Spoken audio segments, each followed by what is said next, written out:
Hi, I'm David Ezekiel, transitional pastor for the First Federated Church of Peoria. Welcome to our midweek moment.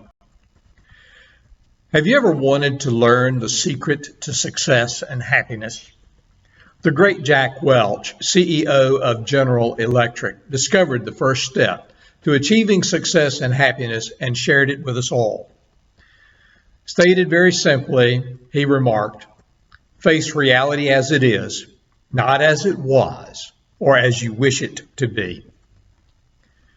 Now, while we can change certain things, other things are out of our control. And if something is really out of our control, we have to learn to accept it regardless of how much we wish it were different.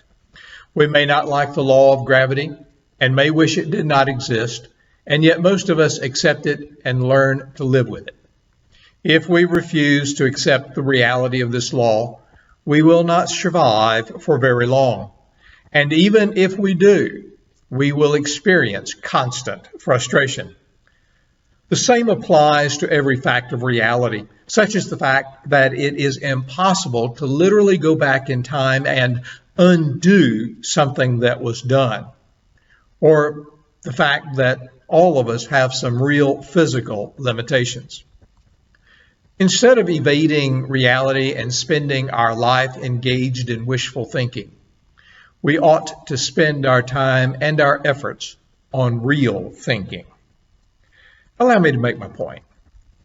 Sociologist Aaron Antonovsky, widely considered to be one of the founders of the science of well-being, argues that suffering is inherent to human existence. Some 2,500 years ago, the Buddha proposed suffering as the first noble truth.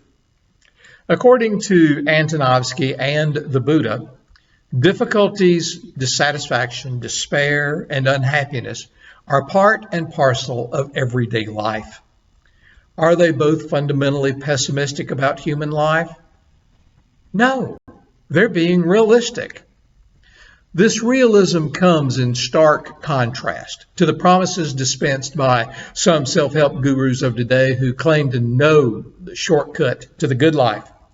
They promise 5 easy steps to success, or 3 keys to fame and fortune, or the 1 secret to living happily ever after. But the truth is, there are no shortcuts, no getting around the real work, the daily effort and struggle that is required for living a full and fulfilling life.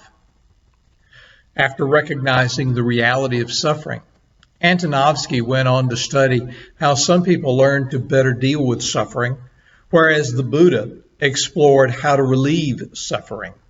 Both of them generated some of the most profound and influential ideas for leading a better life.